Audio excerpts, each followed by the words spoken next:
Bon, retour parmi nous, la famille. Fermez les yeux un instant. Respirez. Sentez-vous ce poids invisible sur vos épaules, cette fatigue d'avoir trop longtemps cherché à ne pas décevoir, à ne pas faire de vagues, à être cette personne toujours disponible et toujours souriante que l'on attend de vous? Imaginez maintenant juste un instant le soulagement immense de pouvoir enfin déposer ce masque de perfection, de dire ce que vous ressentez vraiment et de découvrir qu'en étant simplement vrai, vous devenez enfin libre et respecté. Prenons le temps d'explorer ensemble ce chemin vers la paix intérieure. Nous avons tous appris, dès l'enfance, que la gentillesse était une vertu cardinale, une sorte de bouclier social destiné à nous protéger du conflit et à nous assurer l'amour des autres. On nous a dit que dire oui était une preuve de générosité, que s'effacer était une marque de politesse, et que le silence était souvent préférable à une vérité qui dérange. Mais aujourd'hui, j'aimerais que nous nous arrêtions un instant pour observer ce que cette gentillesse automatique a produit en nous. Est-ce vraiment de la bonté, ou est-ce une forme de peur? Est-ce de la générosité, ou une quête désespérée de validation? Dans la psychologie positive que j'aime partager avec vous, la première étape vers la sagesse relationnelle commence par l'acceptation de nos propres limites. Nous ne sommes pas des puits sans fond de disponibilité. Nous avons des besoins, des fatigues, des agacements. Les nier ne les fait pas disparaître cela, les transforme simplement en une amertume silencieuse qui finit par empoisonner nos relations les plus chères. Être vrai, ce n'est pas devenir agressif ou égoïste. C'est simplement décider que notre vérité intérieure mérite autant de respect que les attentes d'autrui. C'est comprendre que chaque fois que nous disons un oui forcé, alors que tout notre être crie non, nous commettons une petite trahison envers nous-mêmes. Cette trahison, répétée des milliers de fois au cours d'une vie, finit par fragiliser notre estime de soi. On finit par se sentir invisible, non pas parce que les autres nous ignorent, mais parce que nous avons cessé d'exister en tant qu'individus avec une volonté propre. Le chemin de la sagesse relationnelle nous invite à passer de cette politesse de façade à une présence sincère. La présence, c'est ce qui se passe quand on arrête de jouer un rôle. C'est ce moment où l'on accepte de dire je suis fatigué, ou je ne suis pas d'accord, ou encore j'ai besoin de temps pour réfléchir. Au début, cela fait peur. On craint de blesser, on craint d'être rejeté, mais regardez bien autour de vous, les personnes que nous admirons le plus ne sont pas celles qui disent toujours oui. Ce sont celles qui sont justes, celles dont la parole a du poids parce qu'on sait qu'elle est authentique. La sagesse, c'est de comprendre que la gentillesse sans vérité n'est qu'une forme de soumission, alors que la vérité dite avec douceur est la forme, la plus haute de la bienveillance. Il s'agit de cultiver cette lucidité qui nous permet de voir le monde tel qu'il est, et non tel que nous voudrions qu'il soit pour nous sentir en sécurité. Cela demande un entraînement quotidien, une attention de chaque instant à nos sensations corporelles. Quand on vous demande un service, avant de répondre, prenez une respiration. Sentez-vous une ouverture ou une contraction dans votre poitrine? Si c'est une contraction, c'est que votre vérité cherche à s'exprimer. L'écouter, c'est pas rejeter l'autre, c'est s'inclure soi-même dans le cercle de la compassion. Car comment peut-on vraiment aimer les autres si l'on se traite soi-même comme un esclave? La véritable bienveillance commence par soi. C'est un équilibre fragile, un art de la navigation entre le souci de l'autre et le respect de son propre territoire intérieur. Dans les moments de doute, rappelez-vous que l'authenticité est un cadeau que vous faites à vos relations. En étant vrai, vous donnez aux autres la permission d'être vrais eux aussi. Vous créez un espace où les masques peuvent tomber, où la communication devient profonde et réelle. Ce n'est pas un chemin facile, c'est le travail d'une vie, mais c'est le seul qui mène à une sérénité durable. Nous allons continuer ce voyage ensemble, pas à pas, avec patience et sans jugement, pour apprendre à habiter pleinement notre existence, sans plus jamais avoir besoin de nous excuser d'être qui nous sommes. Il est fascinant d'observer à quel point nous avons peur du vide que pourrait laisser notre absence de complaisance. Nous craignons que si nous cessons d'être cette personne gentille, nous ne serons plus rien aux yeux des autres. Mais la sagesse nous enseigne que l'estime de soi ne peut pas se construire sur le sable mouvant de l'approbation constante. Pour être vraiment présent à l'autre, il faut d'abord apprendre à être présent à soi-même. Cela commence par un exercice de pleine conscience très simple, observer nos motivations profondes. Pourquoi disons-nous oui? Est-ce par élan du cœur ou par évitement d'une tension? La sagesse relationnelle, c'est cette capacité à marquer un temps d'arrêt, cet espace sacré entre la sollicitation et la réponse. C'est dans cet espace que se trouve notre liberté. Si nous répondons par réflexe, nous sommes des automates sociaux. Si nous répondons après avoir consulté notre météo intérieure, nous devenons des êtres humains conscients. Imaginez la force d'une relation où chacun sait que le oui de l'autre est un vrai oui solide et joyeux, et non un oui de fatigue ou de culpabilité. C'est cela la véritable bonté éclairée. Elle ne cherche pas à acheter la paix, elle cherche à construire la confiance. Pour y parvenir, il nous faut renoncer à ce fantasme de toute puissance qui nous fait croire que nous sommes responsables des émotions d'autrui. Si je dis non à une demande déraisonnable et que l'autre se fâche, sa colère lui appartient.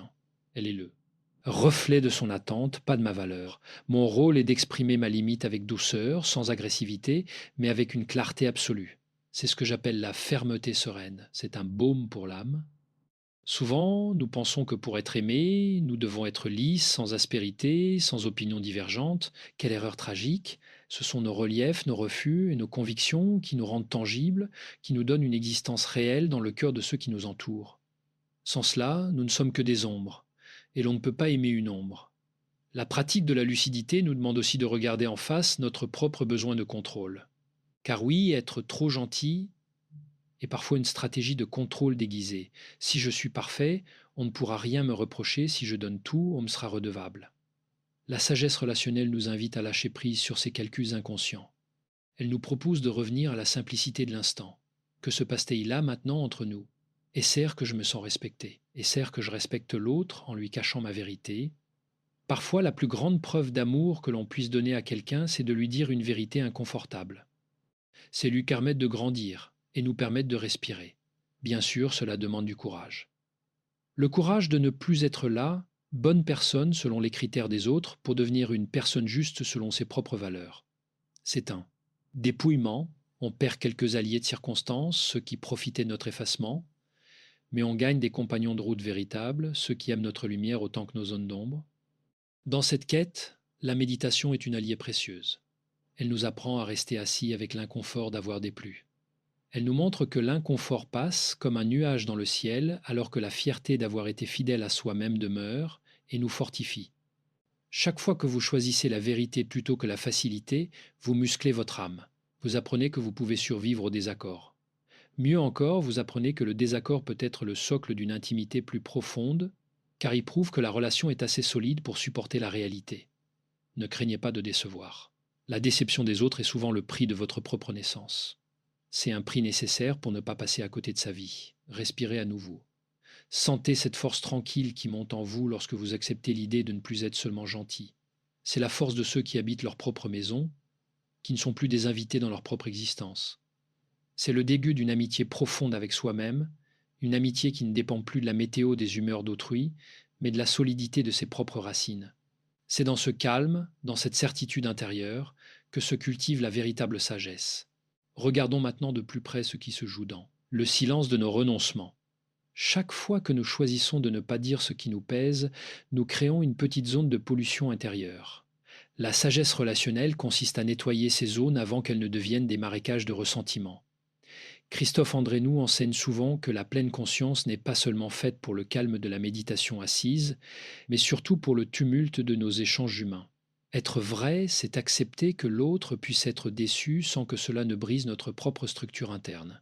C'est une forme de maturité émotionnelle que l'on appelle l'individuation. Nous sortons de l'enfance psychologique, celle où nous avions désespérément besoin que l'adulte sourie pour nous sentir en sécurité. Aujourd'hui, l'adulte, c'est vous. Et votre sécurité ne dépend plus du sourire de votre voisin, de votre collègue ou même de votre conjoint, mais de la solidité de votre propre colonne vertébrale morale. La gentillesse excessive est souvent une béquille pour une estime de soi vacillante. On se dit que si l'on est indispensable, on ne nous jettera pas. Mais la sagesse nous murmure une vérité plus profonde. On ne vous aimera jamais pour ce que vous faites, mais pour ce que vous êtes. Et pour que l'on puisse vous aimer pour ce que vous êtes, il faut bien que vous acceptiez de vous montrer, avec vos noms, avec vos limites, avec vos zones d'ombre. C'est ici que la notion de sagesse intelligente prend tout son sens. Être intelligent dans ce contexte, c'est pas manipuler ou calculer, c'est avoir l'intelligence du cœur. C'est comprendre que le sacrifice de soi n'aide personne sur le long terme. Une mère qui s'épuise par gentillesse finit par offrir à ses enfants le spectacle d'une femme aigrie et vide. Un employé qui accepte tout finit par faire un travail médiocre et finit par détester son entreprise. Où est la bonté là-dedans? Nulle part. La véritable intelligence relationnelle, c'est de savoir préserver sa propre source pour pouvoir continuer à donner de manière juste et durable. C'est apprendre à dire « je t'aime, mais là je ne peux pas » Ou encore « je respecte ton opinion, mais la mienne est différente ». Voyez comme ces phrases, bien que potentiellement créatrices de tension, sont en réalité des actes de respect. Elles traitent l'autre comme un adulte capable d'entendre la réalité. Elles cessent de le materner ou de le craindre. La sagesse, c'est de sortir de ces jeux de pouvoir où l'un est le sauveur et l'autre le protégé. C'est entrer dans le règne de la parité. Pour cela, il nous faut cultiver une attention particulière à nos émotions négatives. La colère, par exemple, est souvent perçue par les personnes trop gentilles comme un monstre à étouffer. Pourtant, la colère est la gardienne de notre intégrité. Elle nous signale qu'une frontière a été franchie. L'intelligence ne consiste pas à exploser de colère, mais à écouter son message et à le traduire en une parole claire et calme. Ce que tu viens de dire me blesse et je te demande de ne plus utiliser ce ton avec moi. Voilà la sagesse en action. C'est une force tranquille, une puissance qui n'a pas besoin de crier pour être entendue. Elle s'appuie sur une présence à soi si profonde que l'agitation extérieure ne peut plus nous déraciner. Imaginez votre esprit comme la surface d'un lac. La gentillesse automatique est comme une couche de glace fine. Elle semble solide, mais elle craque au moindre poids.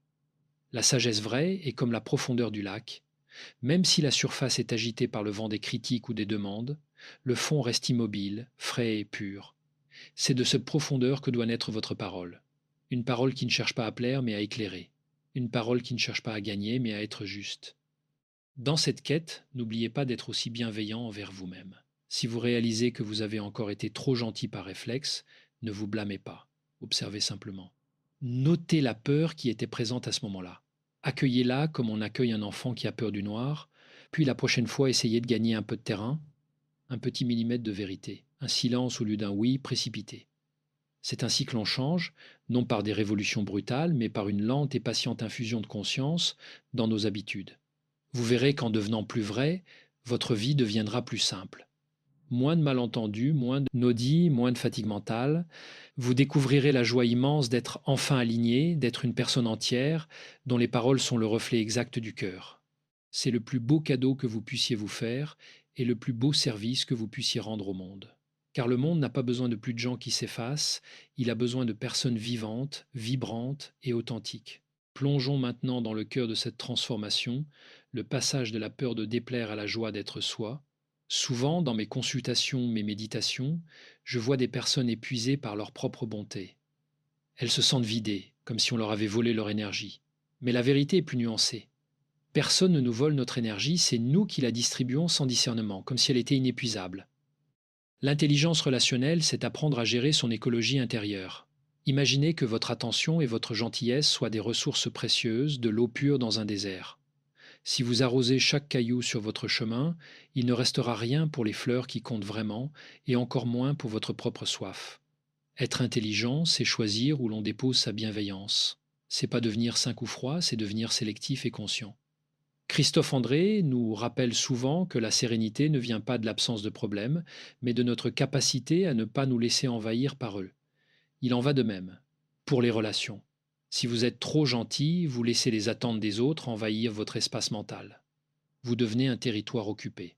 Pour se libérer, il faut réapprendre à dire non, non pas contre l'autre, mais pour soi. Non posé avec calme et sans justification excessive est un acte de haute santé mentale. Observez comme nous avons tendance à nous justifier quand nous refusons quelque chose. Nous inventons des excuses, nous nous confondons en excuses, comme si nous demandions pardon d'exister. La sagesse nous invite à la simplicité. Je ne peux pas faire cela. Ce n'est pas le bon moment pour moi, ou simplement je préfère ne pas. Point. Sans explication, sans plaidoirie. Cette sobriété dans la parole est une marque de respect pour soi-même et pour l'autre.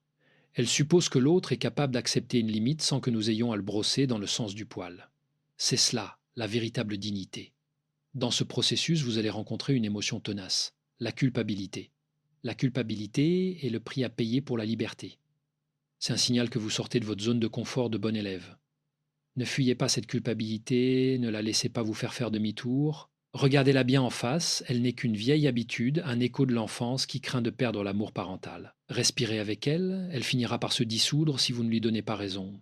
Plus vous pratiquerez l'authenticité, plus cette culpabilité s'effacera, pour laisser place à une sensation de solidité.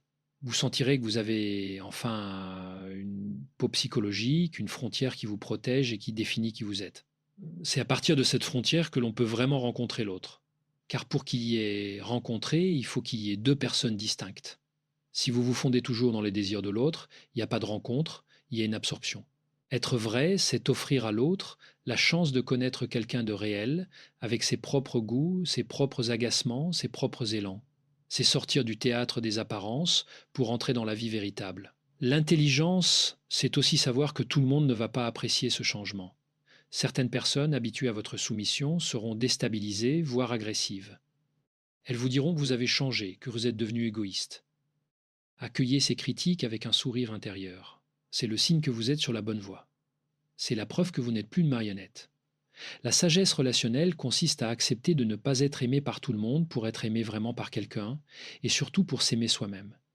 Rappelez-vous cette règle d'or, votre valeur ne dépend pas de votre utilité. Vous n'êtes pas sur Terre pour rendre service, vous êtes là pour habiter votre vie. La gentillesse doit être la cerise sur le gâteau de votre existence, pas la base du gâteau. Si la base est faite de peur et de besoin de validation, le gâteau s'effondrera. Si la base est faite d'estime de soi et de vérité, alors votre gentillesse sera un cadeau magnifique, car elle sera libre. Elle ne sera plus une monnaie d'échange pour obtenir de l'affection, mais un pur élan du cœur. C'est cette transition qui change tout. On passe du monde survie sociale au monde épanouissement humain. On commence à voir les autres non plus comme des juges potentiels, mais comme des compagnons de voyage. On devient plus tolérant envers leurs propres limites, car on a appris à respecter les siennes. C'est un cercle vertueux. Plus vous êtes juste avec vous-même, plus vous devenez juste avec le monde. La colère diminue, l'anxiété s'apaise, et une forme de joie tranquille commence à s'installer au fond de vous.